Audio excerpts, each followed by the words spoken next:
Muchas gracias, señoras y señores, por su presencia esta tarde en la Universidad Popular Carmen de Michelena, donde nuestro, iba a decir viejo, pero perdóname, viejo amigo, colaborador, insistente y persistente, ¿verdad?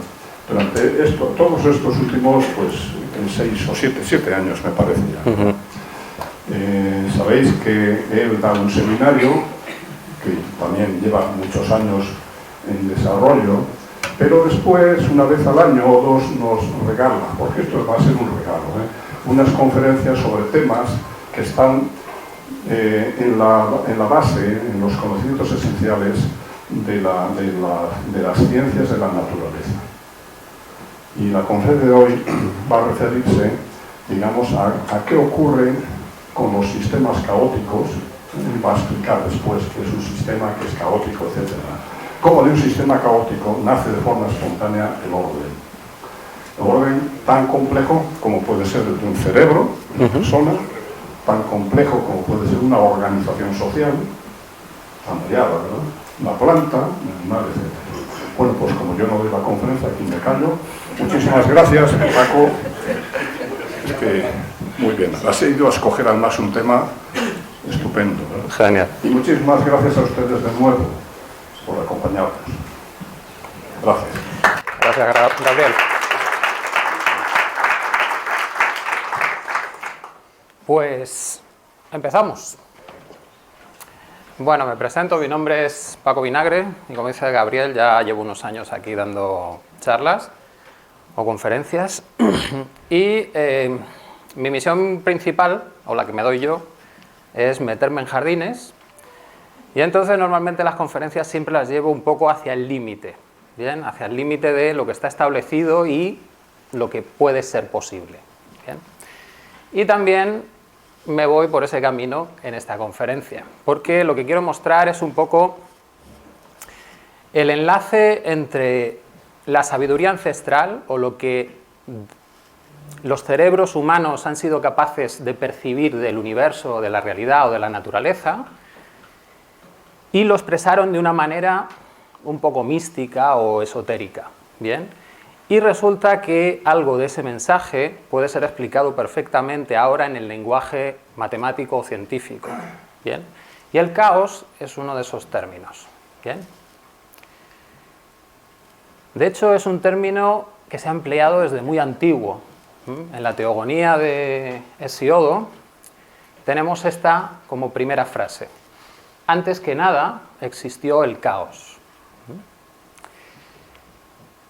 Como ya os decía, para estas culturas de hace mucho tiempo, de hecho, casi en el primer momento que aparece la consciencia en los seres humanos, que se dan cuenta de dónde viven o qué está pasando a su alrededor, ellos observando la naturaleza perciben rápidamente que hay cosas que están ordenadas, que se repiten, que tienen una configuración que es atractiva porque parece simple y clara, y hay otras cosas que están en desorden, que es muy difícil entenderlas, ¿bien?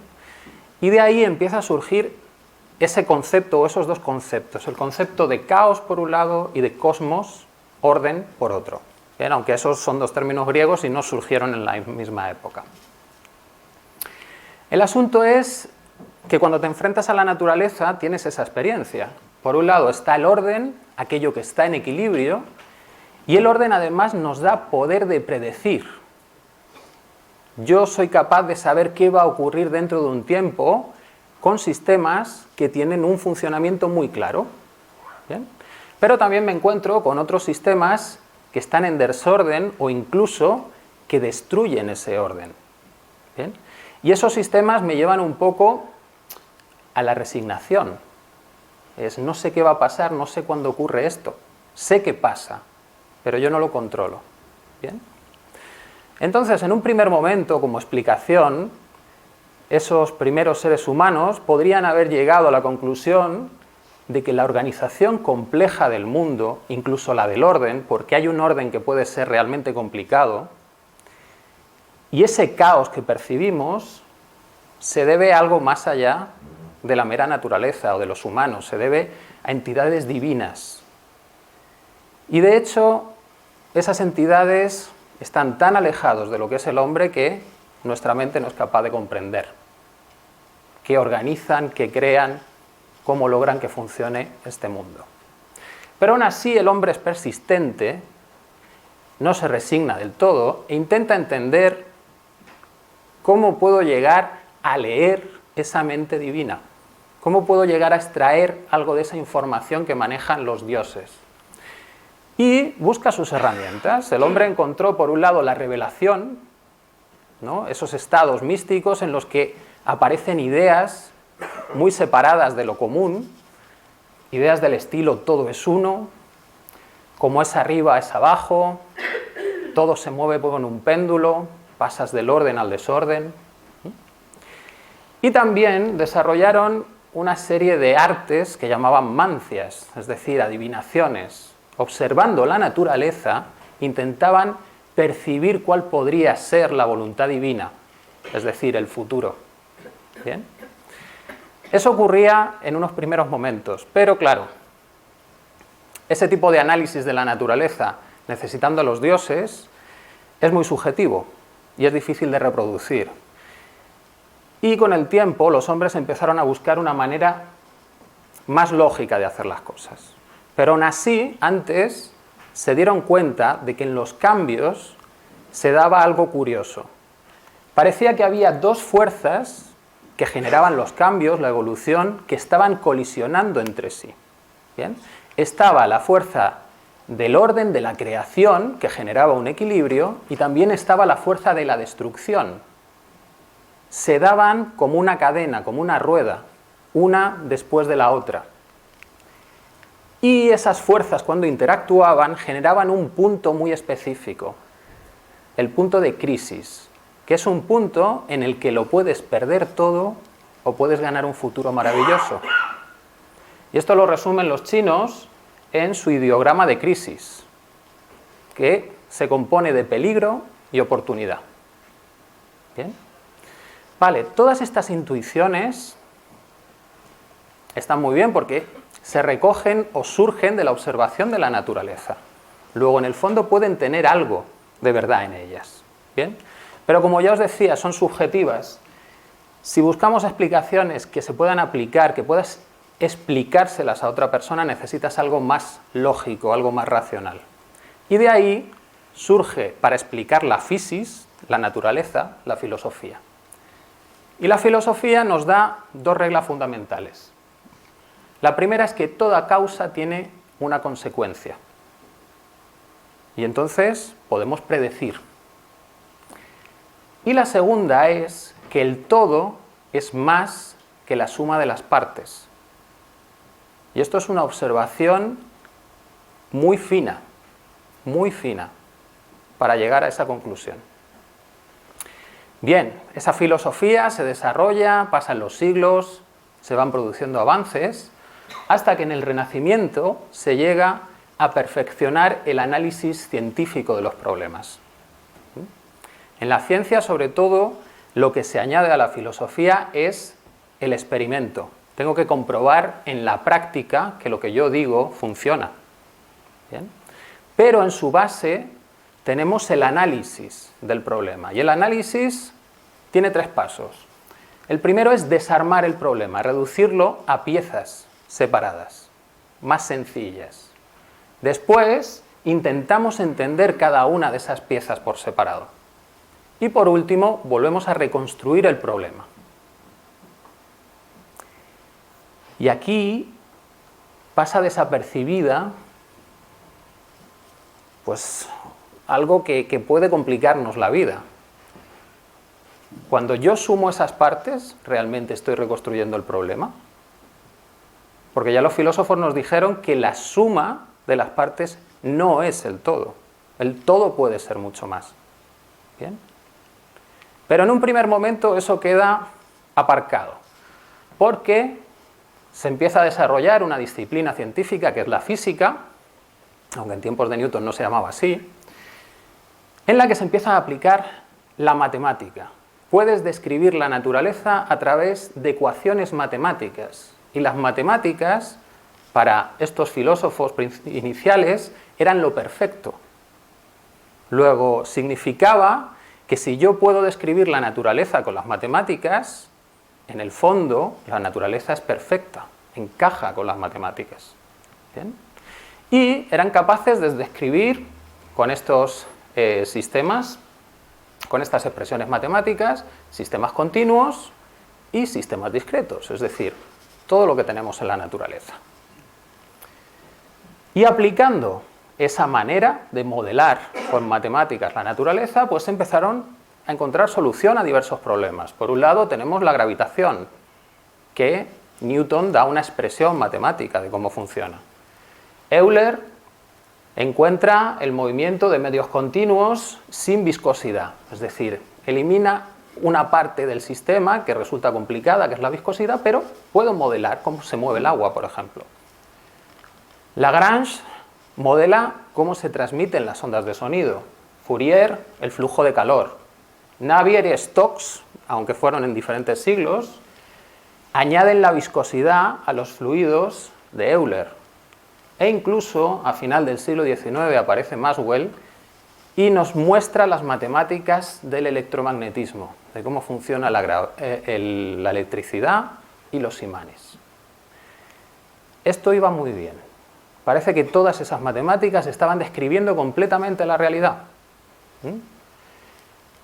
Incluso a los mismos científicos caían en su trampa y, pues como pasaba con Lord Kelvin, llegó a pensar que no hay nada nuevo en el mundo que quede sin descubrir en la física, en el siglo XIX.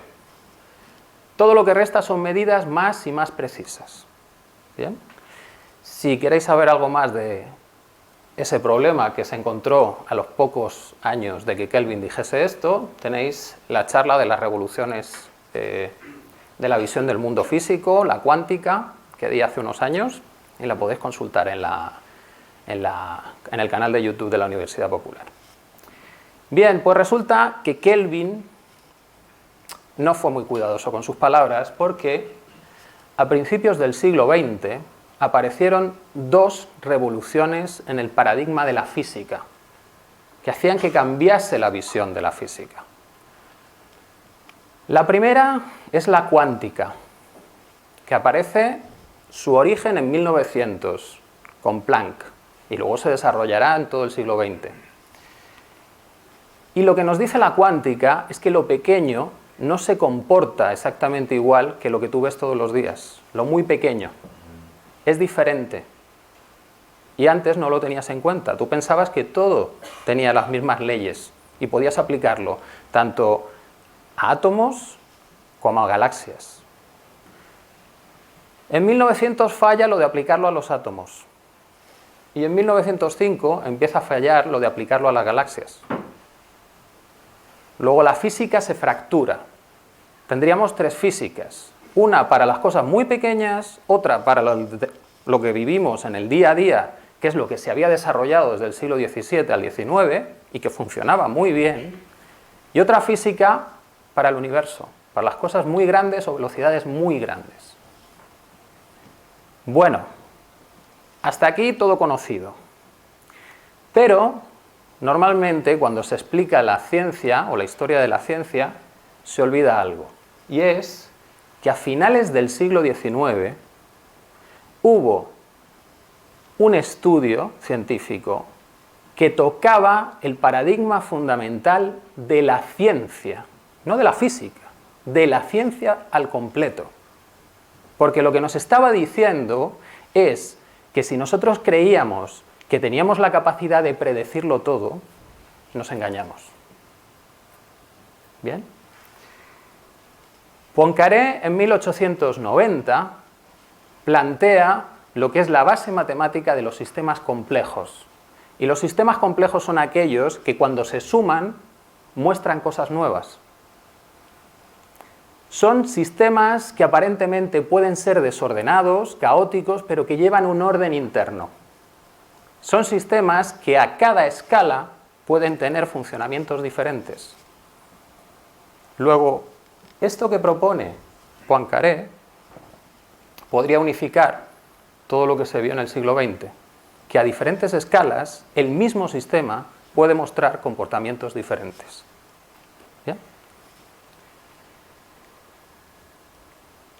Seguro que esto es importante, porque yo os estoy contando aquí el tema muy emocionado porque me ha encantado investigarlo. Pero oye, hemos llegado a la Luna, tenemos unos cohetes espaciales, tenemos telescopios que ven las galaxias, tenemos microscopios que casi pueden mirar los átomos. Pues para tener equivocado el paradigma científico lo hemos hecho muy bien. Pues sí, lo hemos hecho muy bien, pero puede que nos estemos perdiendo algo. Bien, el objetivo de la charla es, por un lado, presentar información de esa revolución científica. Bien, que comprendamos qué son los sistemas complejos, de qué estamos hablando. Y uno de esos sistemas complejos van a ser los sistemas caóticos. Pero antes vamos a dar un contexto histórico, porque sin un contexto histórico las cosas yo creo que no se entienden bien. Necesitamos saber por qué la gente toma una decisión u otra, por qué se descartan unas teorías y por qué otra teoría que te está diciendo que tienes que tener en cuenta muchas más cosas se queda aparcada en un cajón. ¿Bien? Y eso puede que lo encontremos cuando empezamos a comparar las premisas ontológicas, es decir, ¿qué presupongo yo del mundo para crear mi modelo del mundo? Porque dependiendo de mi idea, mi concepción sobre el mundo, me voy a agarrar a un modelo que encaje mejor con esa concepción que a otro que dice que es totalmente diferente. ¿Bien? Los científicos son seres humanos y tienen gustos. Y no te gusta nada tener que aceptar una teoría que dice que lo que tú crees sobre el mundo y la vida no es así. A partir de ahí haremos una descripción de los sistemas complejos, veremos qué propiedades tienen, además son propiedades globales a todos los sistemas complejos, todos cumplen esas propiedades, y finalmente veremos dentro de esos sistemas complejos qué poderes especiales tienen los sistemas que llamamos caóticos. Y una de esas propiedades especiales es qué puedo predecir de un sistema caótico. Finalmente haremos una conclusión y ya acabamos para llegar al turno de preguntas. ¿Bien? Bueno, pues vamos allá, vamos a poner ese contexto histórico.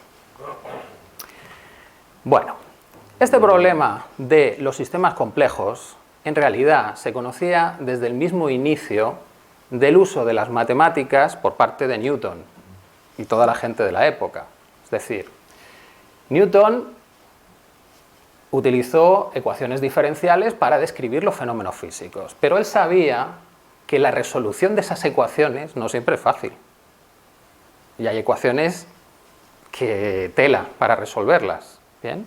De hecho, él tenía claro que si yo tengo dos cuerpos en interacción gravitatoria, eso es un problema que yo puedo resolver perfectamente para todo tiempo y toda posición de inicio. No hay ningún secreto. Pero si añado un cuerpo más, no sé calcularlo. Es decir, el problema que resuelve Poincaré es un problema que se conoce desde el principio del modelo científico moderno. De hecho, es tan fundamental que era uno de los grandes problemas, que era saber si el sistema solar es estable o no. Es decir, un día la Tierra va a salir disparada y nos perdemos del Sol. ¿O va a venir algún planeta y va a colisionar con nosotros? ¿Esto es estable o no es estable? Es una pregunta importante. Bueno, pues esta es la parte que me gusta a mí también de las charlas, que es añadir elementos que hacen más humanos a los científicos. Y en el siglo XVII, que es el siglo de Newton, las cuestiones teológicas eran muy importantes, eran cosas de las que se hablaba en el día a día. Y Newton era teólogo también. ¿Bien? Newton, en su obra Motu Corporum Ingirum de 1684, dice que los planetas no se mueven exactamente en elipses ni recorren dos veces la misma órbita. Y además reconocía que definir estos movimientos para todo futuro excede con mucho la fuerza entera del intelecto humano. Para Newton, si el sistema solar se iba desajustando, necesitaba algo externo que lo corrigiese, la mano de Dios que fuese recolocando las cosas para que eso que vemos como estable se mantenga. Porque por las ecuaciones parece que no funciona. ¿Bien? Claro, esto a un amigo, entre comillas, de Newton como Leibniz no le gustaba nada. Es decir, Dios no puede ser un relojero tan torpe. Las órbitas tienen que ser perfectas. ¿Cómo que no se ajustan? ¿Cómo que se van perdiendo?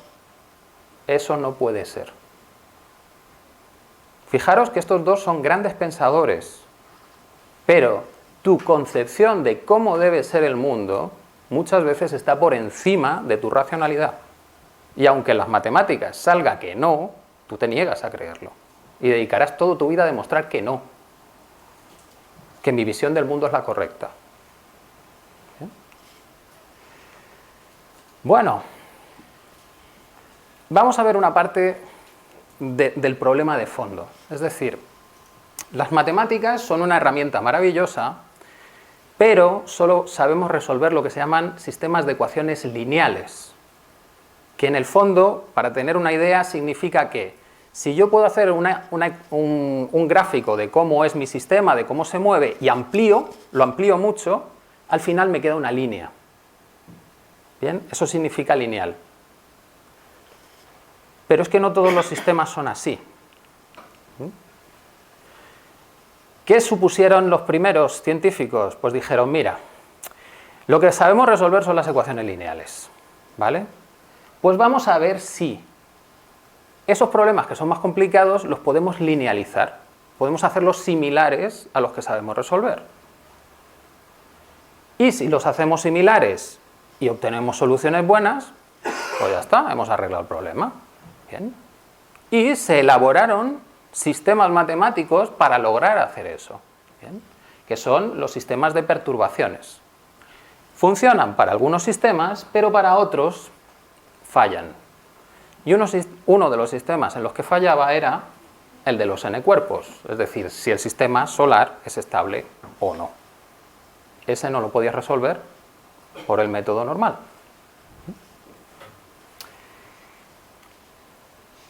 Ese problema de los n-cuerpos, pues ya os digo, desde el siglo XVII al XIX tuvo diversos investigadores dándole vueltas.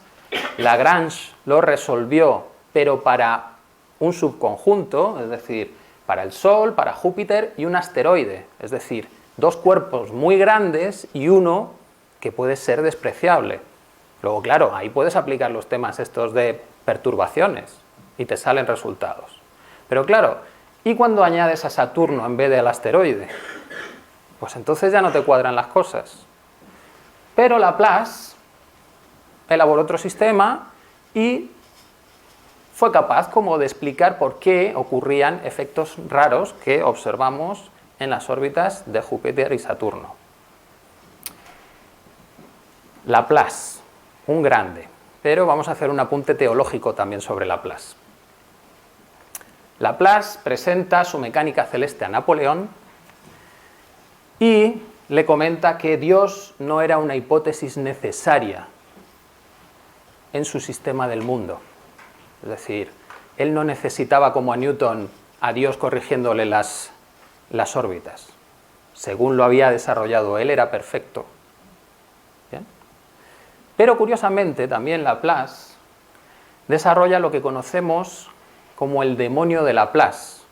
El demonio de Laplace es una entidad superpoderosa que es capaz de conocer el estado de todas las partículas del universo en un momento dado y por tanto es capaz de predecir qué va a ocurrir en el futuro. ¿Bien? Él no la llama demonio originalmente, él la llama inteligencia tal que para ella nada es incierto.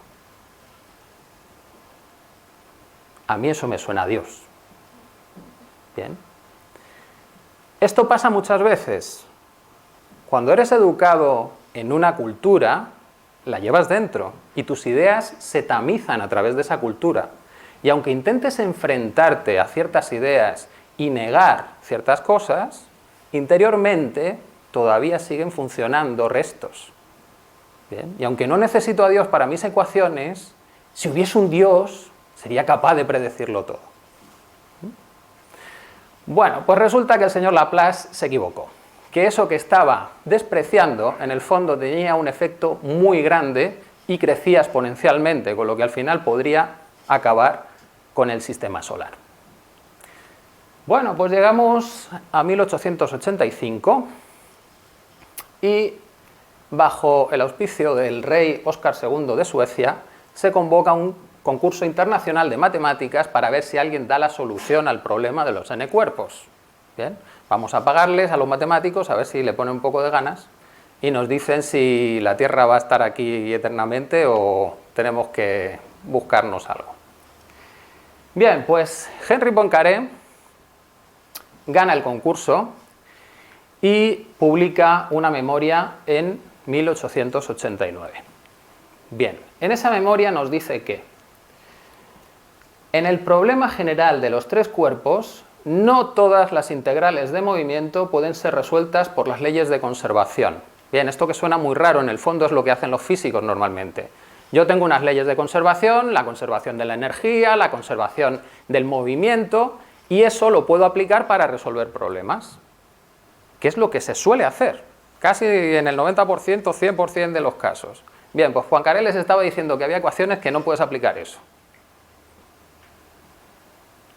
Tremendo para los físicos de la época.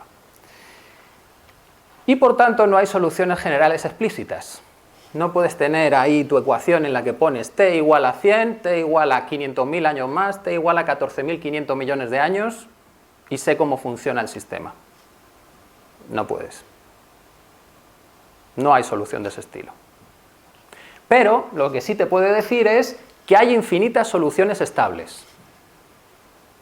Dice, ¿y cómo haces eso? O sea, no tienes la ecuación, pero me dices que hay infinitas soluciones estables. O sea, infinitas soluciones estables del sistema solar.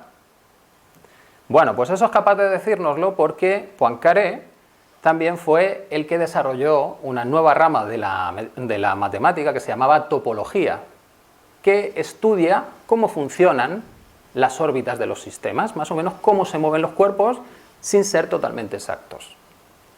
Y de ahí lo que determinó es, vale, si yo tengo una trayectoria que se cierra, entonces se repite, y eso es estable. Y lo que demostró es que hay infinitas órbitas que se cierran, curvas que se cierran. Bien, luego tienes infinitas soluciones estables. Bueno, pues esto por sí solo ya debería generar un revuelo tremendo, porque nos está cambiando la base fundamental por la que analizamos la naturaleza, entendiendo como que es estable y como que yo sé calcular exactamente las cosas y que puedo predecir. Pues ya te está diciendo Poincaré que no. Pero hubo un problema.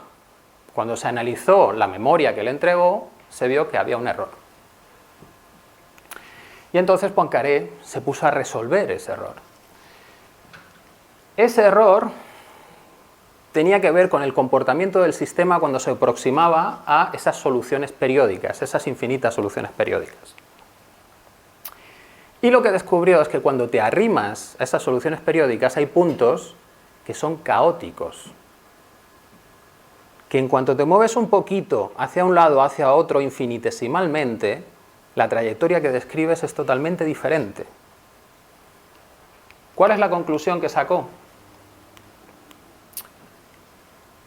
Si conociésemos exactamente las leyes de la naturaleza y la situación del universo en el instante inicial, eso es el demonio de Laplace, podríamos predecir con exactitud la situación del universo en un instante ulterior. Eso es lo que se creía. ¿Cómo funcionaba la física en ese momento? La física y la ciencia. Pero aun cuando las leyes naturales no guardan más secretos para nosotros, no podemos conocer la situación inicial más que aproximadamente. Eso es un reconocimiento honesto de los límites de la ciencia. Tú tienes unos aparatos con una exactitud y de ahí no te muevas. ¿Vale? Tu ecuación aguanta 100 ceros, pero tú es que solo tienes 4. Porque tu aparato te da 4. Y ahí hay un problema. El problema es, si esto nos permite predecir la situación ulterior con la misma aproximación, es decir, si yo tengo 4 ceros y la solución posterior con esos 4 ceros no cambia mucho, entonces diremos que tenemos una ley. Bien, pero lo que él encontró es pero no siempre acaece así. Puede suceder que pequeñas diferencias en las condiciones iniciales produzcan algunas muy grandes en los fenómenos finales. Un pequeño error al inicio engendrará un error enorme al final. La predicción se vuelve imposible. Lo que nos está diciendo es, incluso aunque tengas la solución analítica perfecta, puede haber sistemas en que tu error de medida crezca tanto que no sirva para nada en muy poco tiempo la medida que has hecho. No puedes predecir. Y matemáticamente tienes la ecuación. Bien. Vamos a ver qué implica esto. Por lo pronto, Poincaré era consciente de la que estaba liando y tenía frases de este estilo. Es por la lógica que demostramos, pero por la intuición que descubrimos. Saber criticar es bueno, pero saber crear es mejor. Porque recibió unas pocas críticas, porque lo que estaba diciendo era remover toda la base de la ciencia.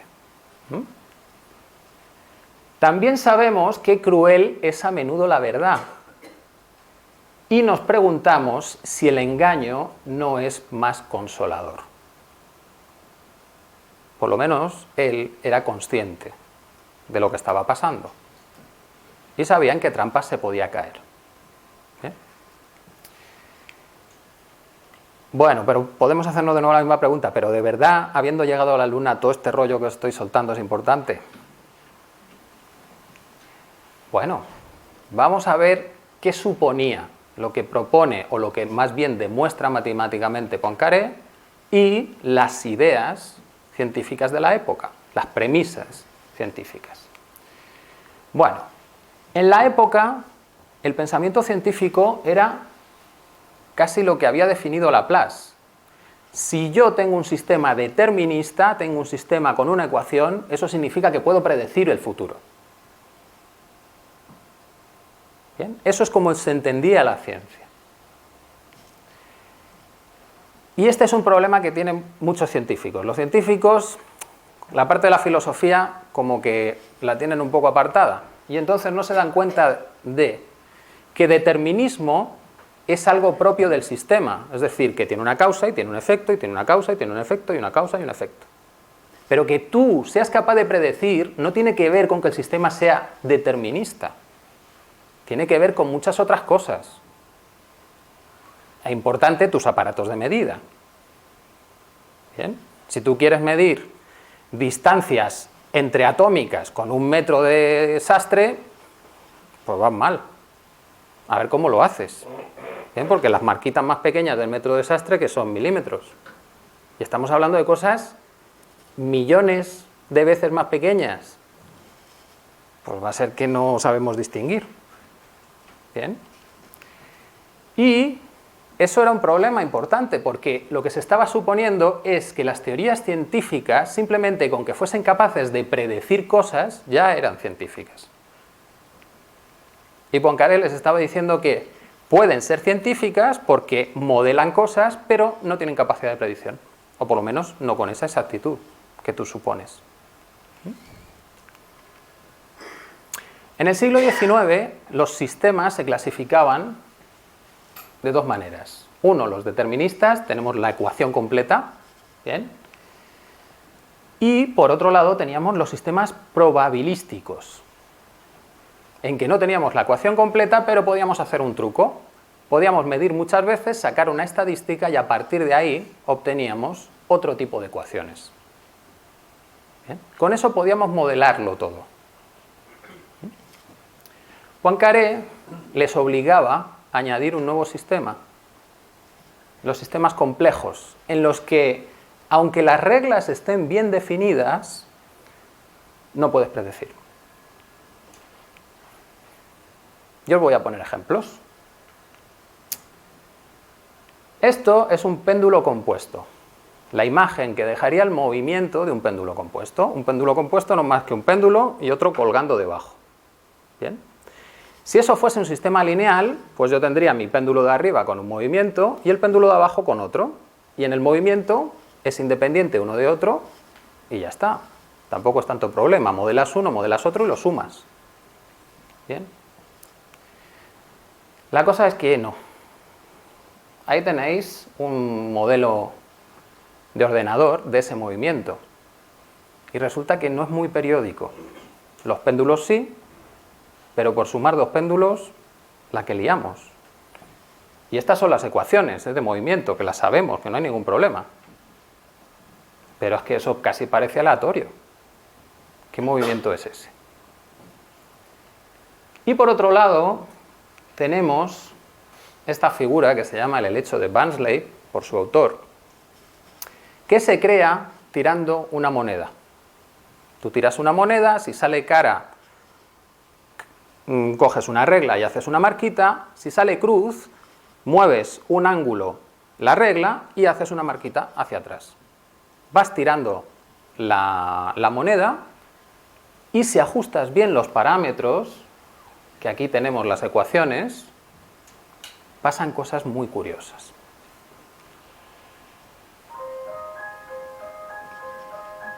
Aquí tenemos la B, que es el parámetro fundamental que hay que ajustar, que es una constante. Aquí lo están cambiando y vais viendo cómo cambia la figura que se crea al azar tirando esa moneda según el número de ese parámetro.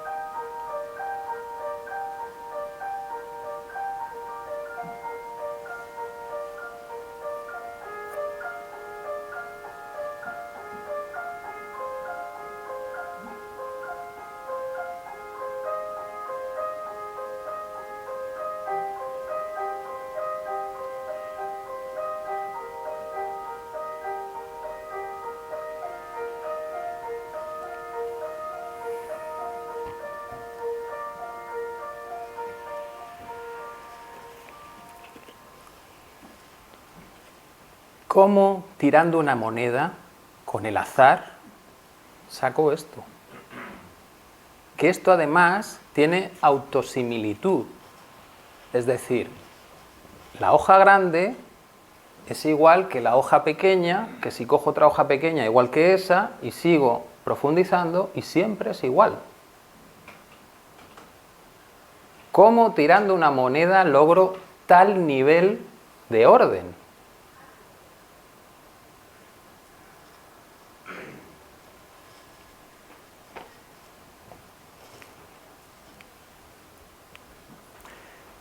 Pues vamos a analizar qué significa esto de determinismo. Determinismo, si somos muy estrictos, bien, lo podemos catalogar como la rama que se llama determinismo débil. Es decir, todo tiene una causa y una consecuencia, pero yo tengo que definir muy bien mi punto de origen y llegaré a un punto final. Pero solo si me vuelvo a poner exactamente en el mismo punto, llegaré al mismo punto final. No digo nada de los puntos que están alrededor. Yo solo sé esa cadena de causas y consecuencias. Bien. Lo que se estaba suponiendo en el siglo XIX es que la realidad funcionaba por un determinismo fuerte. No solo que si fijo exactamente ese punto llego al mismo punto final, no, es... Y además los que están alrededor, también si me coloco ahí, llego a puntos muy cercanos al final. O sea que no tengo que ser tan exacto, que mis aparatos de medida, aunque tengan error, no pasa nada porque eso no va a crecer. ¿Bien? Para poder decir eso, tú tienes que suponer cosas. Lo primero es que los sistemas son lineales o linealizables. Bien. Y eso es reducir las posibilidades globales de cómo puede ser un sistema. Solo te valen los lineales. Después, los sistemas tienen que ser aislables, es decir, no tienen que intercambiar energía con el exterior. No vale coger energía, hago algo y luego la suelto. No, no, tiene que estar cerrado para poder ser lineal. Y además, esas dos ideas lo que dejan en tu mente es que los sistemas viven en lo que podríamos llamar un vacío de tiempo estático, es decir, están aislados en el universo, nadie los toca y evolucionan ellos solos, sin más. ¿Bien? Bueno, si empezamos a analizar todo esto, punto por punto, lo primero es, los sistemas lineales, para que sean lineales, tienen que cumplir dos propiedades. Una es la aditividad, es decir, yo tengo por un lado la bola de cañón sola. La bola de cañón, si no hubiese gravedad, tiene su movimiento continuo, a su velocidad, no para nunca. Si tengo la gravedad sola, pues bueno, tengo un campo. Si añado los dos, hago la suma. Y entonces, la bala de cañón en un campo gravitatorio se sigue moviendo a su velocidad, pero el campo gravitatorio tira de ella para abajo. ¿Vale? Hemos sumado las dos cosas y lo que hemos obtenido es la suma. Perfecto, funciona. Pero resulta que el péndulo doble ya no cumple eso. Un sistema tan simple como el péndulo doble ya no te está cumpliendo esa suma. Ya con eso te estás cargando la suposición de linealidad. Pero es que no solo te la cargas por esa premisa, es que la linealidad también pide que las cosas sean homogéneas. Es decir, que si yo empiezo en un punto y me separo un poquito, tengo que acabar en el mismo punto o cercano. ¿Bien? El helecho te está diciendo que si cambio ese parámetro b un poquito, ¿bien? Al principio obtengo una estrella súper rara, que podríamos decir, pues sí, es un poco aleatorio, pero si lo ajusto, de repente obtengo un helecho, una forma natural totalmente reconocible. Por cambiar un poquito. Esto no cuadra con el principio de homogeneidad. Luego, esos dos ejemplos hacen que los sistemas lineales no tengan por qué ser lo que gobierna en el mundo. ¿Bien? Y que tienes que estar abierto a otras cosas. Siguiente. ¿Realmente podemos aislar los sistemas del entorno? Aislar los sistemas del entorno significa crear algo que los separe de los campos gravitatorios, de los campos electromagnéticos, de todos los campos que existan, de radiaciones, calores. ¿Eso es posible? Realmente no. ¿Bien? Entonces, estamos modelando algo con una suposición que nunca va a ser cierta. Solo es cierta si pensamos que eso que viene del exterior es tan débil que no nos va a afectar. Es despreciable. ¿Bien? Y las matemáticas daban una herramienta para que eso se pudiese cumplir, que es la estadística de las distribuciones normales. La distribución normal es la que obtengo yo cuando empiezo a tirar una moneda. Tiro una moneda y entonces me sale cara cruz, o más bien un dado de 6. Yo voy a tener una distribución de cada uno de esos valores. ¿Vale? Con el dado de 6 tampoco vale porque son todos iguales, pero si tenemos dos dados, entonces sí, porque el 7 tiene más valor. Y se me van a acumular más valores en una zona específica. Yo puedo decir que esa es la media de mi sistema. ¿Bien? Y que muy pocos valores van a venir por estos lados. Es decir, en los extremos eso tiende a cero rápidamente, luego no me afecta. Y entonces puedo suponer que mis sistemas son aislados, porque esas intervenciones del exterior pues son despreciables, no me afectan. ¿Bien? Bueno, pues resulta que hay distribuciones que no lo cumplen, como por ejemplo la distribución del dinero en el mundo. Cuando nos venden la distribución del dinero y nos dicen el dinero en el mundo es de 20.000 euros per cápita. Bien, eso no es una media que encaje con esa distribución normal. No, eso encaja con este tipo de distribución. Por ejemplo, en España tenemos al señor de Inditex que tiene 86.000 millones y luego tenemos a otros que tendrán 100.000 euros. ¿Cuántos están por la zona de 100.000 euros? Pues muchísimos. ¿Bien? ¿Pero cuánto dinero acumulan los de la zona pequeña? Muchísimo. Luego, el concepto de media ahí no queda bien, no se ajusta. ¿Bien? La estadística no te está modelando realmente la realidad. De hecho, si utilizas esa estadística, estás engañando. Porque no le estás mostrando a la gente cómo son las cosas. Para aquella estadística, la media tiene que estar en la media de la gente. Es decir, realmente la mayoría deberíamos ganar esos 20.000. Y no es así. Y eso pasa con muchos sistemas.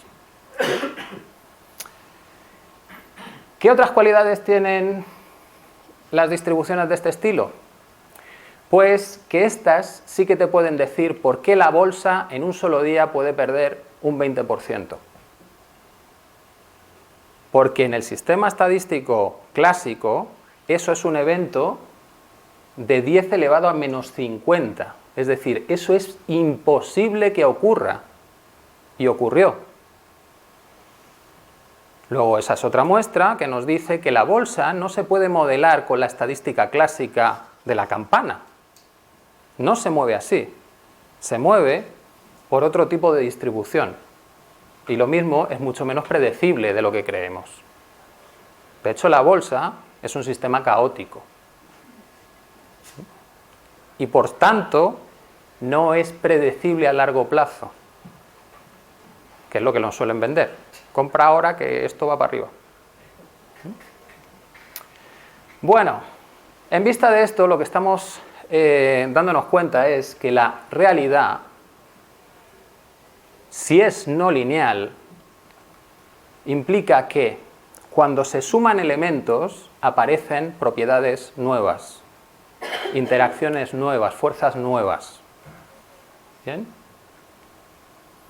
Y que además tiene sensibilidad a las condiciones iniciales, que aunque yo esté aquí cerca de otra persona, no vamos a tener el mismo recorrido en 100 metros. Lo mismo yo me voy para un lado muy diferente y la otra desaparece de mi vista. ¿Bien? Esto llevado a los sistemas experimentales, lo que nos dice es que el ruido térmico que tenemos en los sistemas experimentales puede crecer tanto que en poco tiempo la medida que hemos tomado no significa nada. No nos está dando nada real.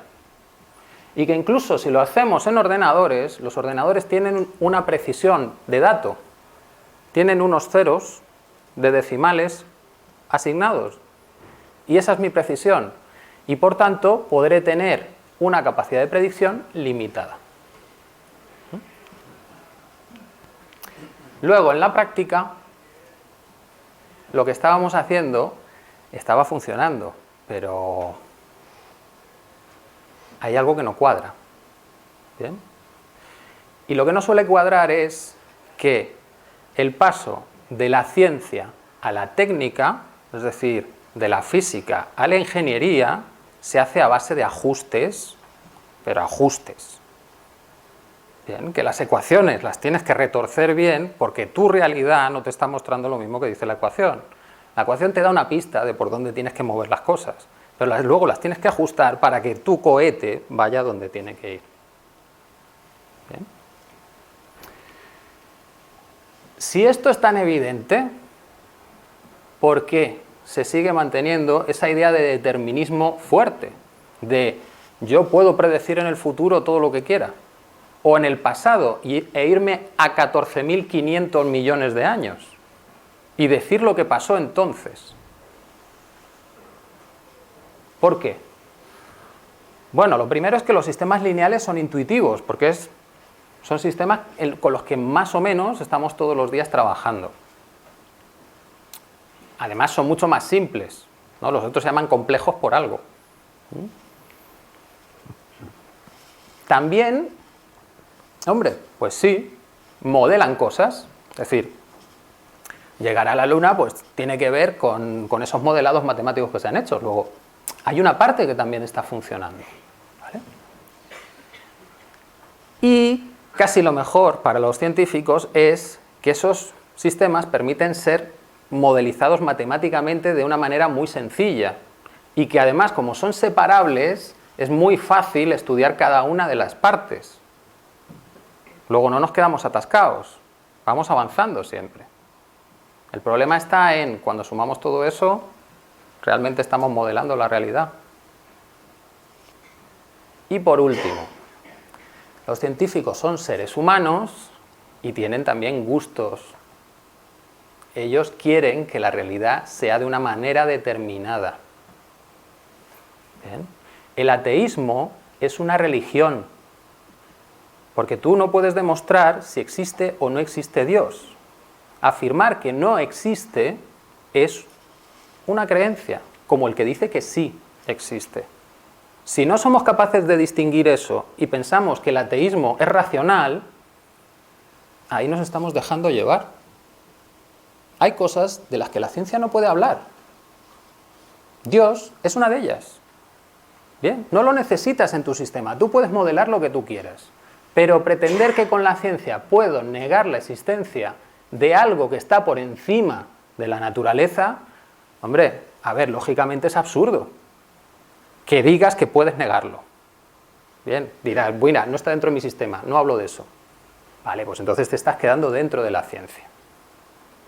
¿Vale? Y esto es una de las cosas que no se tiene en cuenta cuando los científicos empiezan a hablar como filósofos. Bien. Y ese no es su campo. Bueno, vamos a ver cómo son los sistemas complejos.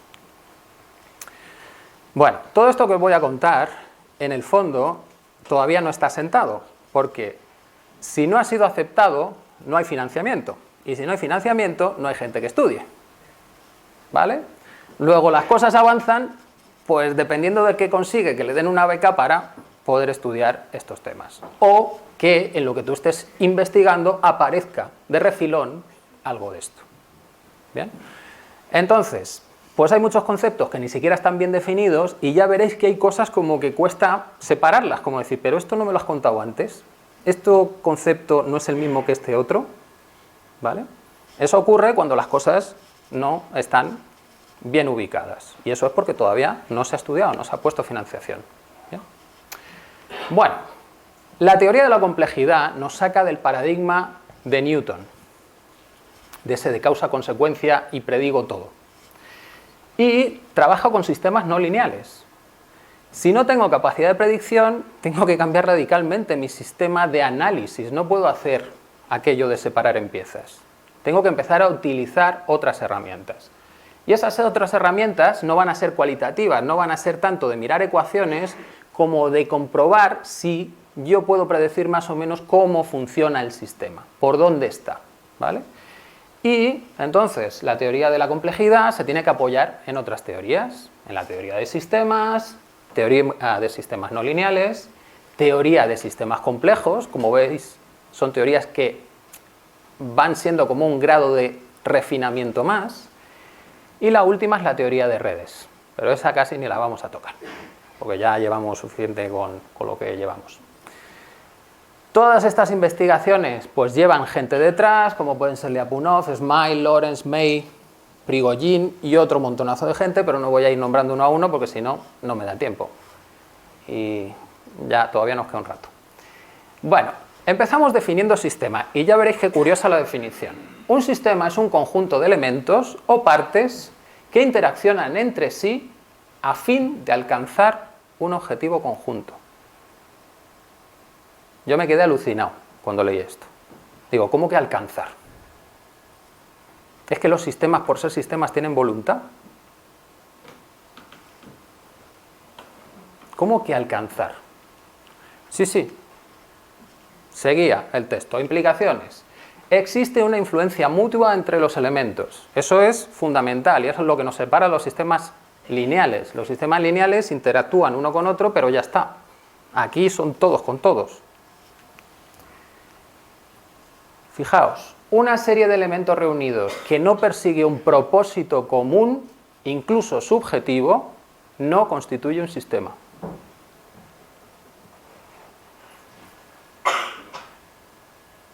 Aquí a mí algo me suena muy raro. ¿Quién está intentando meter ahí una voluntad dentro de estas cosas? Pero bueno, nos quedamos con la parte de que los sistemas, en el fondo, interactúan y generan como propiedades nuevas que parece que les dan una voluntad, que querrían hacer algo. ¿Vale? Bien, para describir adecuadamente un sistema, tenemos que entender su estructura y la dinámica interna, cómo interactúan los elementos. ¿Vale? Los sistemas fundamentalmente van a ser no lineales. Fundamentalmente. O sea, lo que estábamos analizando en ciencia sería como la parte residual. Y aún así, todo lo que hemos avanzado con eso. La no linealidad surge de la naturaleza no aditiva de las interacciones, y cuantas más interacciones añadamos al sistema, mejor modelaremos la realidad, pero más dependiente de las condiciones iniciales se hará el sistema. Voy a poner un ejemplo muy fácil para que entendamos lo de las condiciones iniciales. Si yo tengo este dado de 4 apoyado sobre una base y lo levanto un poquito y lo suelto, el dado volverá a caer sobre el mismo punto. Si lo cojo por otra esquina y lo suelto, volverá a caer sobre la misma base. ¿Bien? Eso implica que es un sistema lineal. Es decir, de las opciones que tiene para caer, pues siempre cae en la misma si lo muevo un poquito. Pero sin embargo, si cojo el dado y lo pongo sobre la punta y lo suelto, pues unas veces va a caer en una cara u otra u otra. ¿Bien? Y los puntos iniciales van a estar muy juntos. Yo intento siempre ponerlo sobre la punta. Estará un poquito desviado, pero muy poquito desviado. Pero cuando lo suelto, cambiará de cara muy fácilmente. ¿Vale? Eso es un sistema no lineal. Los sistemas complejos van más allá. Complejo es diferente de complicado. Complicado puede ser un sistema lineal de 100.000 variables. Tienes 100.000 variables, tienes que sumar mucho. ¿Bien? Un sistema complejo puede estar muy entrelazado, muy enmarañado, y en el fondo se explica con reglas muy simples. ¿Bien? También son la mayoría de los sistemas que vemos a diario. Y la clave es que siempre son algo más o algo menos que las piezas por separado. Algo más si las propiedades que emergen cuando se juntan las piezas se realimentan, y algo menos si se interfieren entre ellas. ¿Bien? Y esto es muy interesante porque tenemos ya dos tipos de interacción: o realimentación o interferencia. Parada. Aquí tenemos ejemplos. Las hormigas. Las hormigas son un sistema muy simple que se comunican por componentes químicos. Van dejando su rastro y ese rastro lo huelen otras, que si dejan el rastro amplifican el primero. ¿Bien? Es un sistema simple. Los cardúmenes o las bandadas de aves, cuando se mueven, también se pueden modelar por reglas muy simples. Tú tienes que apuntar a donde apuntan tus dos compañeros de al lado y tienes que mantenerte lo más cerca posible de tus dos compañeros de al lado. Con esas dos reglas ya consigues reproducir en un ordenador los movimientos de los peces y de las aves. Y son movimientos complicadísimos. Cuando veis esas bandadas que se levantan y empiezan a hacer formas y giran y todo es como una danza en el aire, es alucinante. Y en el fondo es súper simple. Solo se tienen que preocupar por las dos que tengo al lado. ¿Bien? Esto es un enjambre de luciérnagas. Y las luciérnagas lo que hacen es sincronizar la luz, el pulso de luz.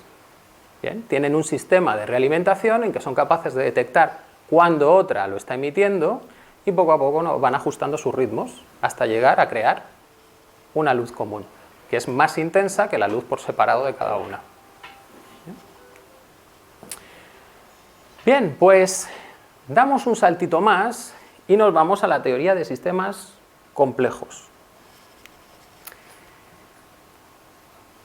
La teoría de sistemas complejos te dice que puede aparecer una coordinación global del sistema entero que proviene de la interacción local de elementos. Es decir, las formas que tienen las bandadas de aves son globales y solo se deben a la interacción de 3 pájaros a la vez.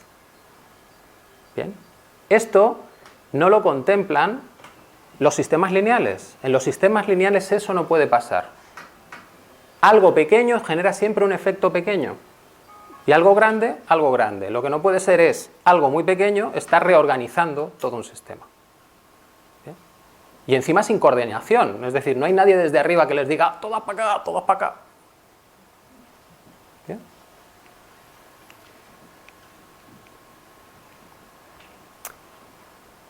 Estos efectos se producen por bucles de realimentación. Es decir, el efecto que yo veo lo uso como información para mi siguiente movimiento. Estamos iterando siempre, realimentándome de lo que estoy viendo en mi exterior. Y solo con eso ya consigo efectos tan complicados como pueden ser esas sincronías de las luciérnagas o los movimientos de las bandadas. Cuando ocurre la realimentación se crea lo que se llama un atractor, es decir, es como un estado al que los demás elementos tienden. Y ese estado, cuanto más elementos se una, más potente se va haciendo y más rápido se expande. Y esa es otra idea muy interesante. Más rápido se expande. También rompe la expansión lineal. Si se unen 3 elementos hay una velocidad, si se unen 6 se multiplica la velocidad, si se unen 20 se multiplica la velocidad. ¿Bien? Y todo sin un sistema de control descendente. No tiene que haber una inteligencia superior diciéndole a nadie cómo tiene que funcionar. Esto es antiintuitivo total, ¿no? Siempre nos han dicho que las cosas funcionan bien si hay una cabeza que piensa y los demás hacen. Bueno, estos son matemáticas, en el fondo, son sistemas que se modelan matemáticamente. Luego los vemos en la realidad también. Vale, vamos a analizar esos bucles de realimentación, porque son la clave de esos efectos que vemos. Uno de los bucles de realimentación es el de realimentación negativa. ¿Bien? Os explico uno. Por ejemplo, sería la presión de vapor. En un líquido siempre se está evaporando parte del líquido. Pero si lo tenemos en un recipiente cerrado, aumentará el vapor, con lo que aumenta la presión. Hay más partículas, hay más presión. Cuando se llega a una presión determinada, también hay partículas que pasan de vapor a líquido. Entonces tenemos un sistema que cuanto más se evapora, más presión se genera arriba, y cuanta más presión, más vapor pasa a líquido. Es un sistema de realimentación negativa. El otro elemento responde en contra de lo que yo estoy haciendo. ¿Vale? Y estos sistemas lo que mantienen es un equilibrio. De hecho, estos sistemas son similares a los sistemas lineales. E incluso se les puede aplicar la estadística de los sistemas lineales, porque se puede considerar un equilibrio. Ah, vaya. Entonces, resulta que hay sistemas complejos que en determinadas condiciones se comportan como sistemas lineales. Pues si hay bastantes sistemas de esos, entonces nosotros hemos estado modelando muchos de esos sistemas considerando que eran lineales. Y nos ha funcionado, porque estadísticamente es válido. Pero en el fondo no estábamos viendo el sistema completo. Porque ¿qué pasa si en vez de una realimentación negativa tengo una realimentación positiva? Que sería otra característica de ese mismo sistema. En las realimentaciones positivas lo que ocurre es un elemento crece y el siguiente también. El caso más sencillo, el crecimiento de una población. Tenemos 2 elementos, tienen un hijo. Vale, pues ya tenemos 3 elementos. Pues esos 3 elementos pueden tener más hijos. Y vamos incrementando el número de hijos en cada iteración. O sea que es un crecimiento exponencial. Exponencial. ¿Bien? Luego, estos sistemas generan como atractores que incrementan esa velocidad de crecimiento, pero cuidado, para mantener la velocidad de crecimiento necesitan tomar energía del exterior. No podrían ellos solos. Bien. Luego, si estábamos estudiando sistemas aislados del exterior, anda, los bucles de realimentación positiva los estábamos mandando todos a la mierda. Estábamos perdiendo una parte fundamental de lo que podían hacer esos sistemas. Estábamos linealizando el sistema. Ah, vale. Bien, pues eso es solo teniendo en cuenta el sistema aislado. Y ya sabemos que eso no se puede conseguir. Entonces tenemos que entender qué pasa con el sistema si lo pongo en un entorno. ¿Bien? Bueno, pues cuando interactúa el sistema con el entorno, esas interacciones pueden ser positivas o negativas, constructivas o destructivas. Si son destructivas se llaman interferencias y si son positivas se llaman sinergias. Y las sinergias lo que ayudan es, si hay una realimentación positiva, voy a amplificar esa realimentación positiva y si hay una realimentación negativa, potencio la realimentación negativa. ¿Qué efectos produce eso? Bien, si tengo realimentación positiva y sinergia del exterior, se produce un crecimiento exponencial y agoto los recursos del entorno, porque la realimentación positiva necesita esa energía del entorno. ¿Bien? Si hay una realimentación negativa a interferencias, lo que tengo es que el sistema empieza a generar comportamientos muy variados, pero que no llegan a ningún sitio. Si hay realimentación positiva e interferencias, el sistema no crece tanto, pero lo que hace es sincronizar todo lo que ocurre dentro de él. Todos los estados se van reduciendo a uno. Y este es el más interesante. Si tengo realimentación negativa y sinergias, lo que ocurre es lo que se denomina homeostasis.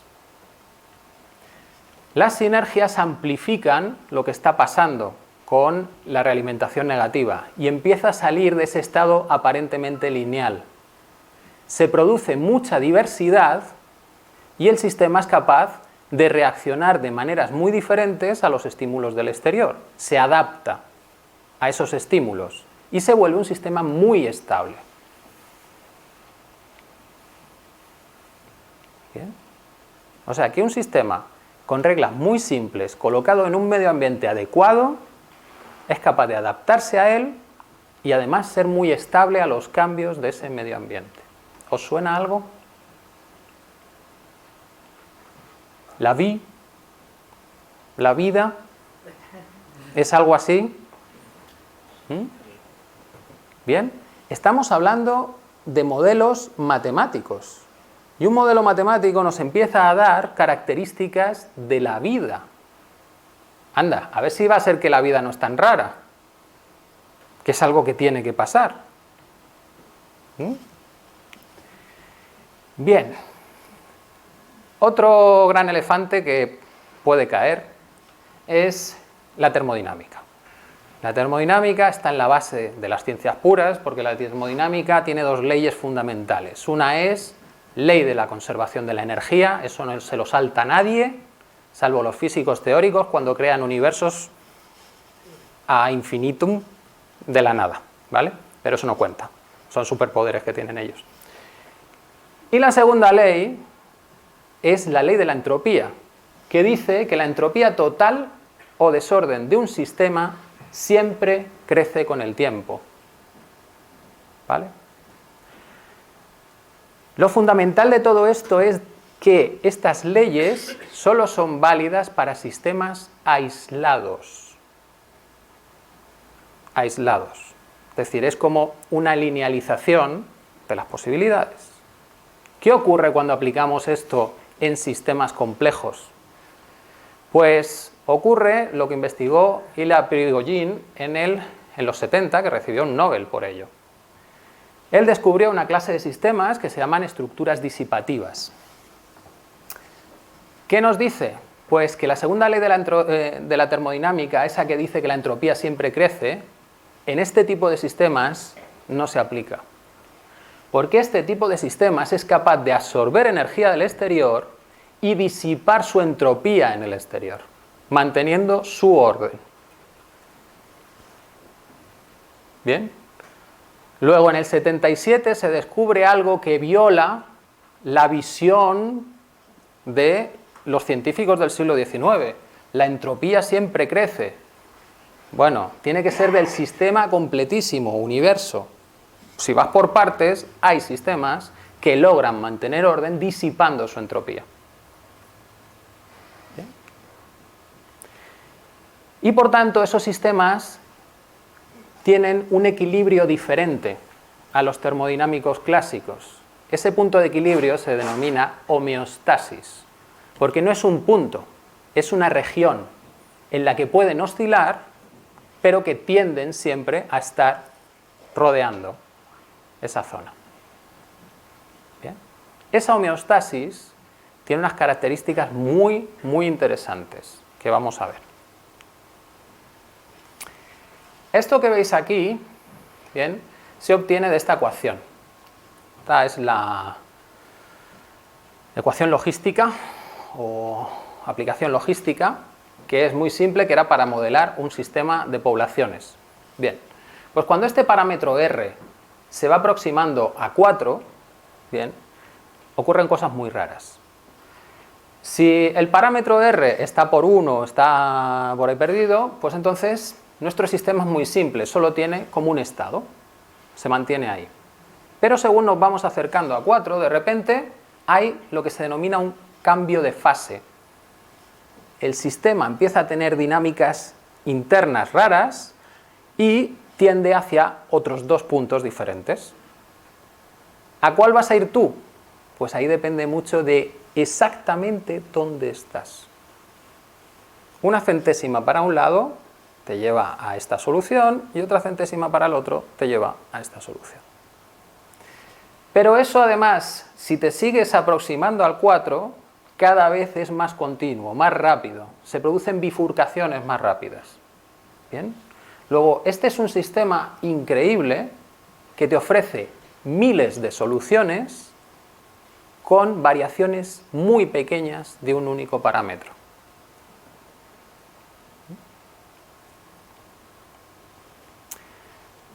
Si añadimos esto a lo que hemos visto de la realimentación y de la interacción con el entorno, lo que vemos es que estos sistemas pueden evolucionar o entrar en unos determinados ciclos muy especiales.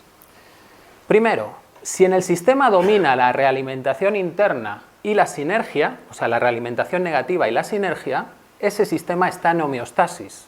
¿Bien? Está en un equilibrio muy estable, en el que las condiciones externas pueden cambiar bastante, pero el sistema lo sustenta, se adapta muy bien. Pero llega un momento en que si algún parámetro entra en realimentación positiva, ese parámetro va a crecer exponencialmente, lo que nos lleva a un cambio de fase. Es decir, el sistema tiene opciones nuevas de funcionamiento y va a tomar una de esas opciones. Luego se va a ir a otro punto de realimentación negativa con sinergia, homeostasis. Pero si ya está aquí, le cuesta mucho menos ir al siguiente punto de bifurcación. Y si vemos aquí, esto es una cascada. Te cuesta muy poquito ir pasando de punto a punto. Y cada uno de esos puntos es un estado de equilibrio homeostático diferente. Esto sería como un árbol de evolución. Cada una de esas bifurcaciones te está marcando una nueva dinámica diferente a la anterior.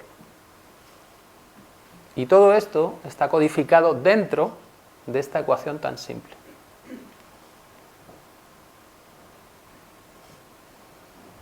¿Bien?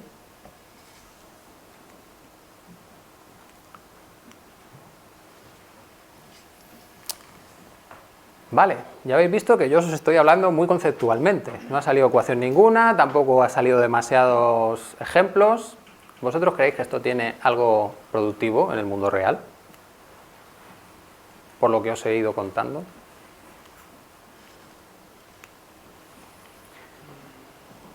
Bien, vamos a ver lo realmente importante, las cualidades importantes de estos sistemas complejos, que son cualidades comunes a todos ellos.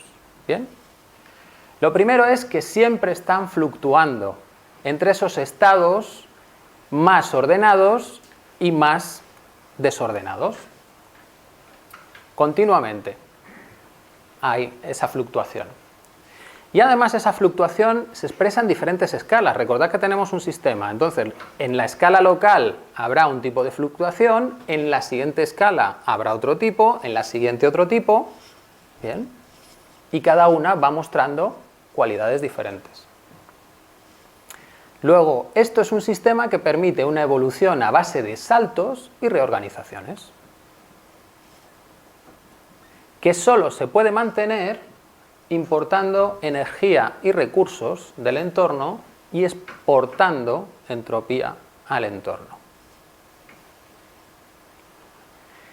Y cada uno de esos nuevos estados de equilibrio, en el fondo, no es un estado estable. Te vas a quedar en él durante un tiempo, mientras el sistema lo explora, hasta que vuelves a entrar otra vez en esa realimentación positiva y te vas al siguiente. Luego estos son sistemas que nunca paran, no tienen un mínimo de energía en el que se queda atrapado el sistema. El sistema siempre está en evolución continua. ¿Bien? Y esto se muestra a todos los niveles.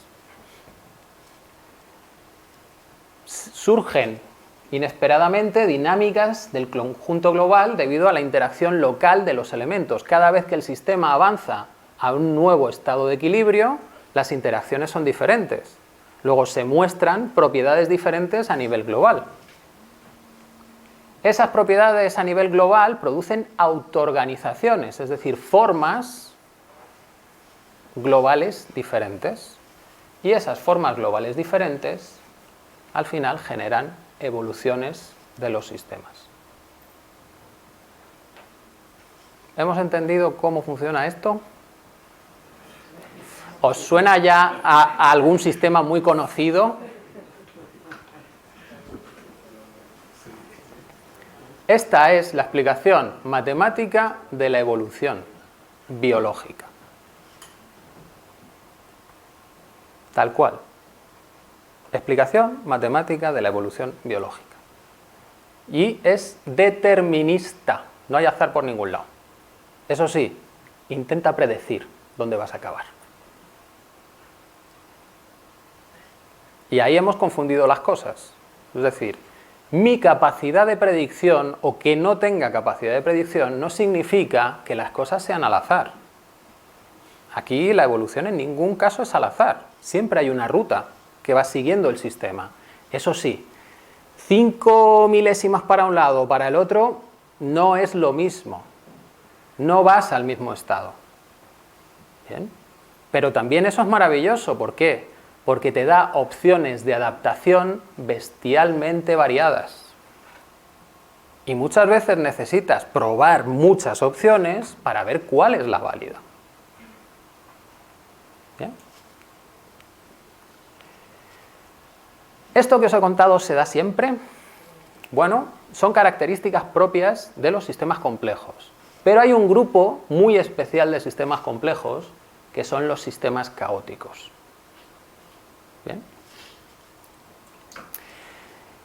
Como veis, tienen unas características especiales. No son todos los sistemas complejos caóticos. Y de hecho, se han podido estudiar por qué han aparecido los ordenadores. A mano hubiese sido casi imposible comprobar que estos sistemas existen y tienen esas propiedades. ¿Bien? ¿Cuáles son las características de un sistema caótico? Primero, tienen que tener una sensibilidad muy alta a las condiciones iniciales, pero eso también lo tenían los sistemas no lineales. Eso no es una propiedad muy importante. La importante es que tienen un espacio de fases acotado. Esta frase me queda chulísima, ahora la tengo que explicar. Significa que viven dentro de unos estados determinados y que no se van al infinito. Es decir, el sistema no se disgrega. Aunque tiene una evolución exponencial, es decir, las trayectorias se separan mucho, los elementos que están cerca se pueden separar mucho, luego hay otra propiedad de los sistemas caóticos que hace que eso se pliegue. Y esa separación que aparentemente en su inicio iba a llegar al infinito, no, se vuelve a quedar atrapada dentro de la misma zona. ¿Bien? ¿Con eso qué ganamos? Pues ganamos que dentro de mi sistema estable, de mi zona estable, tengo una variedad de estados que explorar impresionante. De hecho, puede ser incluso una variedad infinita de estados. O sea que mi capacidad de adaptación es infinita, en el sentido de que puedo tener infinitos estados diferentes. ¿Bien? Y además estos sistemas también tienen transiciones de fase, es decir, pueden evolucionar.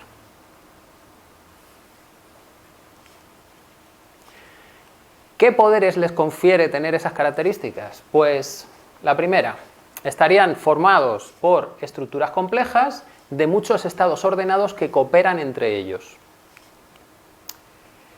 Tienen una gama muy grande de condiciones de funcionamiento y eso hace que el sistema sea súper flexible, se adapte maravillosamente y por lo tanto son súper estables.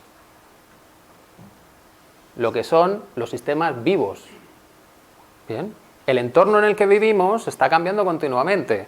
Hace 3 semanas teníamos 0 grados, hoy tenemos 20, la humedad pues puede estar al 100% si está lloviendo o podemos tener humedades muy bajas. Tenemos un montón de condiciones ambientales muy cambiantes y o somos un sistema que puede reaccionar a todo eso y adaptarse a todo eso o no aguantamos. ¿Bien? Estas características ligan a estos sistemas a la autoorganización y la evolución, como hemos visto. Comparten esas características con los sistemas complejos, porque son un subconjunto de esos sistemas complejos. Y esto es interesantísimo.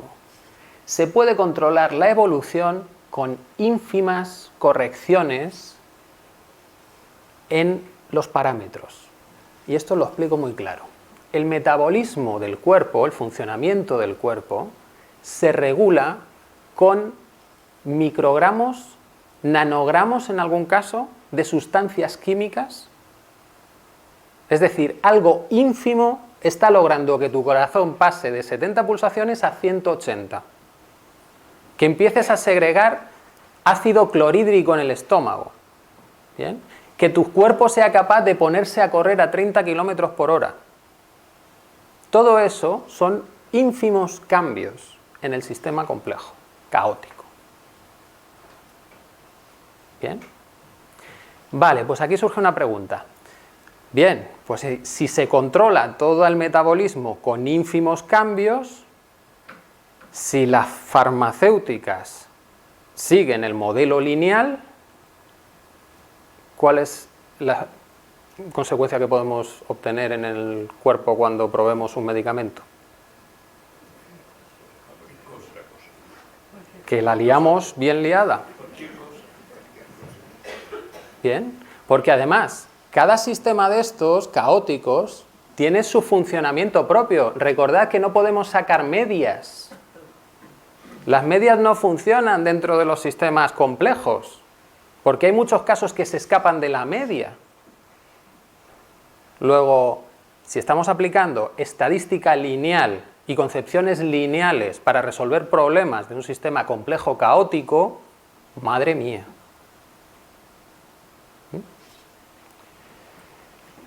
Bien, por fin llegó el efecto mariposa, que lo estabais esperando, ¿no? Bien, el efecto mariposa lo que significa es lo siguiente. Tenemos un sistema muy sensible a las condiciones iniciales. ¿Qué significa sensible a las condiciones iniciales? Pues que si cojo una ecuación y le pongo en un valor 3,5 y en otro 3,6, ¿vale? Al cabo de 10 pasos, fijaos que aquí empieza a aparecer la línea azul. Son la misma ecuación, solo que una tiene una décima de separación en el valor inicial y en 10 pasos ya se separan totalmente su evolución. ¿Vale? Aquí tenemos 3,5 y 3.50001, es decir, una 10 milésima de diferencia. 10 milésima. ¿Cuánta capacidad de predicción me da eso? Vale, 20 pasos. He mejorado 10.000 veces mi precisión, 10.000 veces, y solo he mejorado el doble mi capacidad de predicción. ¿Bien? Aquí cojo y digo, venga, a por ellas. 1, 2, 3, 4, 5, 6, 7, 8. 8 son 100 millones de veces más precisión. ¿Cuánto logro de predicción? 30 pasos. Esto es lo que se denomina efecto mariposa. Es decir, algo ínfimo, 100 millones de veces de pequeña esa diferencia, en muy poco tiempo te genera efectos muy diferentes. Bien. Entonces, la medición más precisa que tiene el ser humano es la frecuencia hiperfina de rubidio, bien, que el error se da en 10 a la menos 15. Esto es 10 a la menos 10. O sea que 10 a la menos 15, como mucho, en vez de 30 pasos, serán 40 pasos. Y esa es la mejor predicción que tenemos. Matemáticamente, si quieres ser súper fino, puedes decir, si tú tuvieses una precisión infinita, podías predecir hasta tiempo infinito. Vale, pero eso solo se da en matemáticas. Ya sabemos, nosotros tenemos límites, es decir, el tamaño de un átomo o algo. No vamos a llegar a nuestro límite en capacidad de medición, en capacidad de precisión. Por lo tanto, tenemos un límite en capacidad de predicción y es mucho más corto. Bien. Ya vamos acabando, ahora sí que sí. ¿Cómo podemos entender estos sistemas caóticos? Pues lo podemos entender a través de lo que llamamos el atractor. ¿Os acordáis que os he dicho que estos sistemas caóticos no se mueven en torno a un punto, sino que es una región, ¿vale? Esto sería un atractor extraño y esto sería otro. Extraño porque no tienen las formas normales. ¿Bien? ¿Qué va haciendo el sistema? Pues según va evolucionando se va moviendo entre uno y otro, se puede quedar atrapado aquí un tiempo, luego pasa al otro lóbulo, se mueve un rato, vuelve, salta. ¿Bien? Es un movimiento muy complejo que no puedes predecir exactamente por dónde está, pero sabes que va a estar ahí, porque eso es un atractor, se va a quedar en esa zona. Y eso es lo que nos da un sistema estable, en cierta medida. ¿Bien? Pues que sea un atractor extraño tiene unas características muy, muy curiosas. ¿Qué significa que los atractores extraños tengan propiedades fractales? Pues que tienen propiedades similares a estas, a lo que hemos visto antes del helecho. Es decir, un fractal es una estructura geométrica con autosemejanza a diferentes escalas.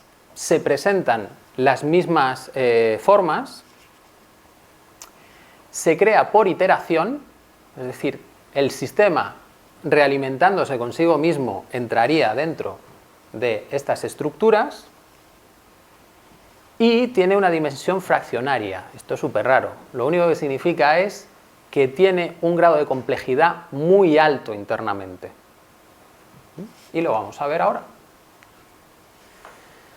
La propiedad fundamental de los fractales que nos interesa a nosotros y que nos interesa para que los sistemas vivos la tengan es que pueden producir estructuras con un nivel infinito de variedad y longitudes dentro de una forma finita. Os pongo el ejemplo y os comento. Bueno, esto es un fractal natural. En la naturaleza, normalmente lo que hay son fractales porque se generan por procesos iterativos. ¿Bien?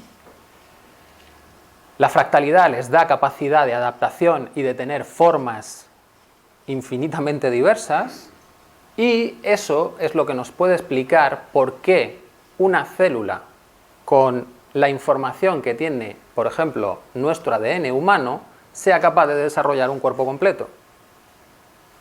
Porque en el fondo, si miramos la información que lleva ese ADN, no encaja con la información que se necesita para crear un cuerpo. Salvo que eso sea un proceso iterativo caótico. Y entonces sí, puedes lograr que con algo muy comprimido saques estructuras muy complejas, pero que de fondo tienen un orden muy simple y muy claro. Ejemplo, Esto que veis aquí es lo que se llama el conjunto de Mandelbrot. Esto es una ecuación súper simple, bien, con números complejos, eso sí, pero bueno, nos da igual. Y lo que vais a ver ahora es una cantidad de formas alucinante con una ecuación que no tiene más que 4 términos.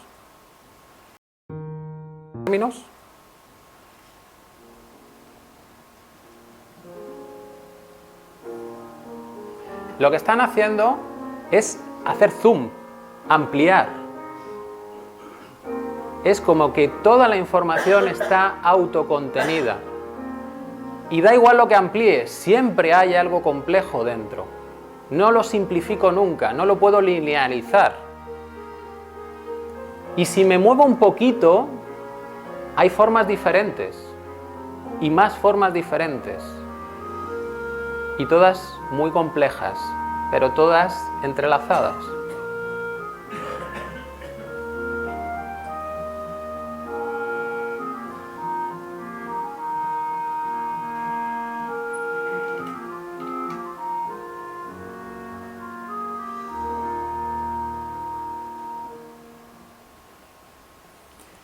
¿Qué conclusión podemos sacar de esas imágenes?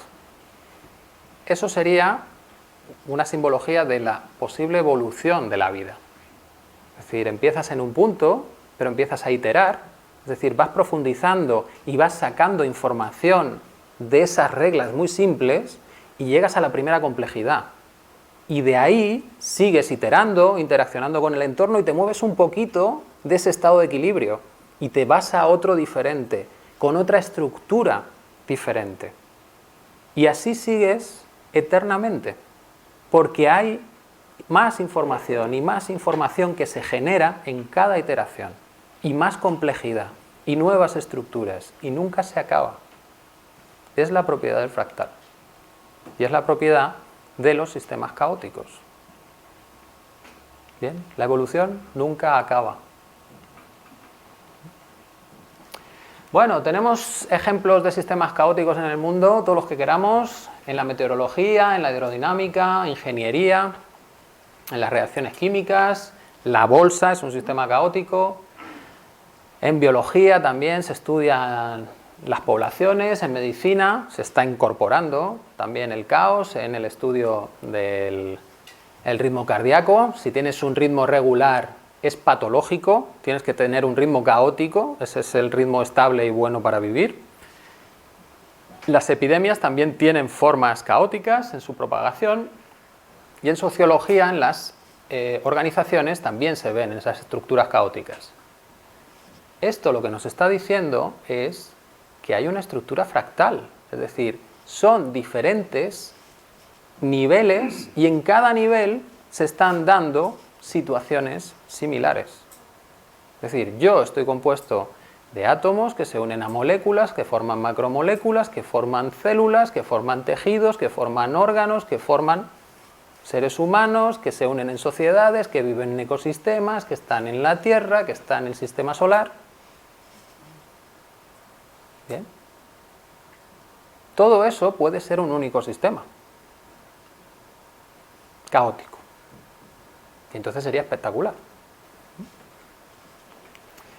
Os quiero leer este texto porque me ha parecido muy interesante, de Diego Dreyfus, que dice: evolución es entropía. La entropía es evolución, disipar entropía para mantener un orden. En mi sistema es lo que tengo que hacer. En el planeta estamos aquí para disipar la entropía que nos manda el universo. Demasiado caos es lo que genera un punto de bifurcación. O mueres y dejas de estorbar, o creces a un orden mayor. Luego, la psicología humana habla de crecimiento personal o sufrimiento, que curiosamente es lo mismo. Es un punto de bifurcación. Y ahí es donde habrá, Maslow decía, experiencia cumbre. Entonces, todo tiene que ver con crecer a un orden mayor. Y el universo te empuja, te empuja, te empuja para que llegues ahí. Muy bien, y nos queda la última pregunta. Vale, todo esto es maravilloso, pero si no podemos predecir qué me va a pasar mañana. Bueno, pues por lo pronto, para estudiar el caos hay que utilizar una nueva estadística que en lo que se basa es en saber cuánta información estás perdiendo. Y con eso puedes catalogar si estás en tu zona de equilibrio, en tu atractor extraño, o te estás yendo hacia una bifurcación. ¿Bien? Para el ser humano, en cuestión de salud, pues no te interesa irte a la bifurcación, te interesa quedarte en tu zona de equilibrio. ¿Vale? Y para eso también es interesante saber la dimensión fractal. La dimensión fractal nos da la complejidad del sistema, el número de variables que están interactuando. Y gracias a un teorema, pues podemos reconstruir a través del estudio de una única variable de un sistema cómo funciona más o menos el sistema. Lo vemos en gráficos. Este es el atractor de Lorentz, ahí vais viendo cómo se mueve una partícula dentro del atractor. Bien, esas serían las ecuaciones que generan ese movimiento. Y podemos empezar a grabar el movimiento en los ejes. Podríamos coger solo el movimiento en el eje X, en el eje Z o en el eje Y, como queramos. Bien. Eso sería la transcripción. Bueno, pues podemos hacer un truco que es, cojo solo el eje X y lo que hago es mover un poco las gráficas. En vez de tener mi gráfica alineada, bien, la tengo desplazada un espacio de tiempo. Y esta va a ser mi primera variable, la desplazo otro trocito y tengo mi segunda variable, la desplazo otro trocito y tengo mi tercera variable. Y con una sola me invento el movimiento. ¿Qué resulta de esto? Que realmente se crea algo similar, topológicamente, al atractor original. Es decir, no necesito conocer el sistema completo caótico para entender más o menos por dónde tira.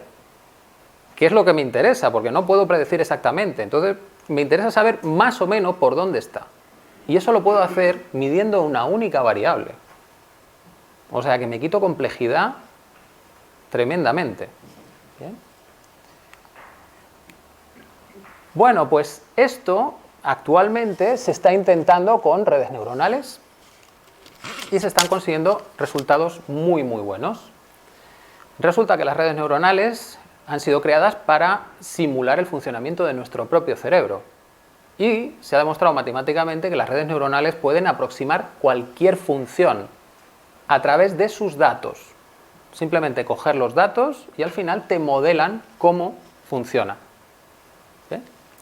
Bueno, pues esta gente ha logrado simular el avance de un frente de unas llamas. ¿Bien? Y lo han hecho troceando el sistema. Es decir, como las interacciones son locales, pues voy modelando cada pequeña zona local y luego uno todos los resultados. Y han conseguido una calidad de precisión tremenda. ¿Bien? Las redes neuronales tienen problemas, que es el aprendizaje. Si no le das los datos suficientes, no te van a predecir bien el sistema. Si te pasas entrenando, van a haber complejidades que no existen, y si no llegas entrenando, pues entonces no te lo van a ajustar bien. ¿Por qué os cuento todo esto? Porque el cerebro es capaz, o por lo menos yo lo creo, de hacer lo mismo.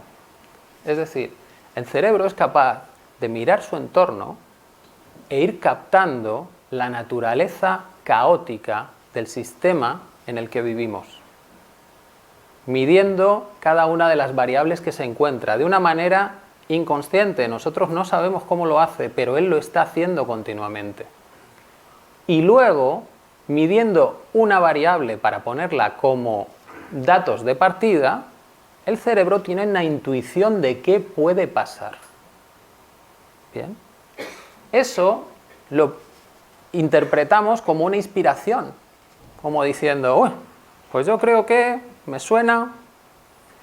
Y en nuestra educación lineal eso era una estupidez, porque linealmente tú no puedes predecir un sistema si no tienes los datos, la ecuación de ese sistema. Pero resulta que en los sistemas caóticos esto no es imposible. Bien. tu cerebro está modelando el sistema completo y con una variable podrías reconstruir más o menos cómo es ese sistema completo. Pero lo que estamos pidiendo, eso sí, es que todo sea un único sistema. Bien. De ahí, ¿qué podemos concluir? Pues que del caos nace tanto el orden como el desorden. Cuando estamos en realimentaciones negativas sinérgicas, tenemos esa homeostasis, el orden, y cuando nos vamos a la zona de bifurcación, tenemos el desorden. Pero ese desorden, precisamente, es el que nos da la capacidad de adaptación y evolución. Gracias a él tenemos variabilidad, opciones diferentes. ¿Bien?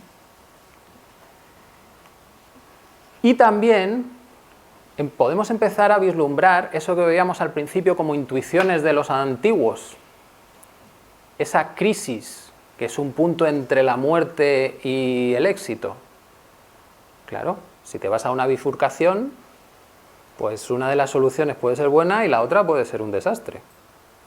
¿Y cuál coges? Si cualquier pequeño cambio que hagas te va a llevar a una o a otra y no sabes exactamente cuál es el bueno. Para entender el mundo podemos volver a traer esa sabiduría antigua y empezar a darle otro enfoque. Todo es uno, puede que nos esté diciendo que vivimos en un sistema caótico, complejo, universal, indivisible,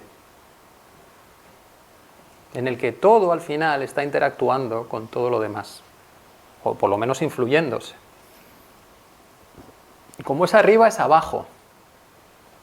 Ya sabemos que los sistemas complejos caóticos son fractales, que cada vez que ampliamos la escala se va a repetir la misma estructura, ¿bien? Las mismas dinámicas. Todo se mueve como un péndulo. Ya sabemos que en estos sistemas hay fluctuaciones continuas entre ese orden y ese desorden, ¿bien? Y a todos los niveles. Y nosotros como humanos somos uno de esos niveles y podemos experimentar esas fluctuaciones entre el orden y el desorden. Y que el conocimiento completo del mundo está más allá de la mente humana y de los ordenadores y de las matemáticas, porque no tenemos infinitos decimales y no podemos predecir como el demonio de Laplace. ¿Bien? Y también podríamos decir que sería posible predecir el futuro a través de las señales de la propia naturaleza, porque podemos escoger una variable y a partir de esa reconstruir más o menos cómo funciona el sistema completo. ¿Bien?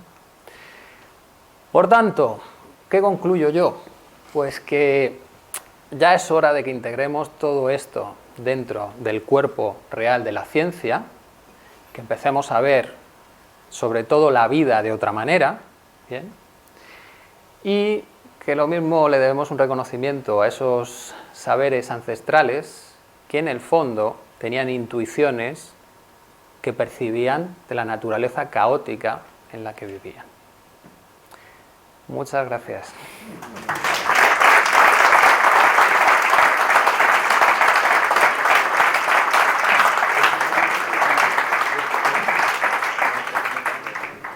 Si tenéis alguna pregunta, no sé si estamos... No, ya ni hora, menos 10. O sea que... Una pregunta o dos.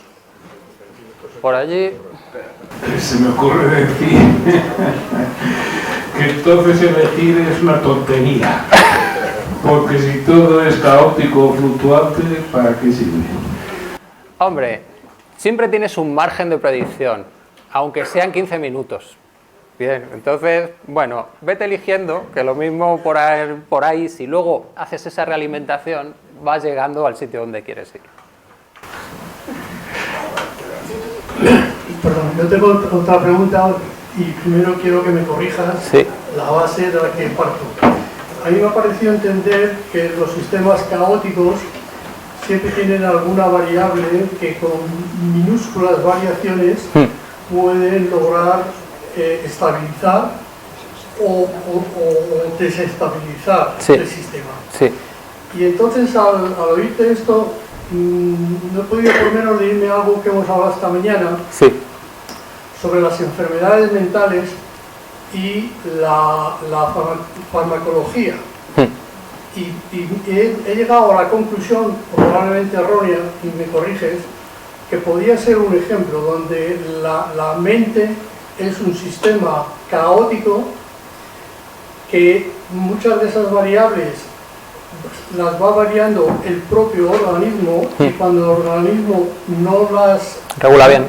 regula bien, recurres a la química para que con pequeñas dosis vayas ajustando la caoticidad del sistema. Claro, el problema es si realmente la idea que has manejado al determinar la dosis es la caótica o es la lineal. Ah, claro. Porque lo mismo, si es la caótica, puede ser que tengas que tomar 10 veces o 100 veces menos, pero lo tienes que tomar cada 15 minutos.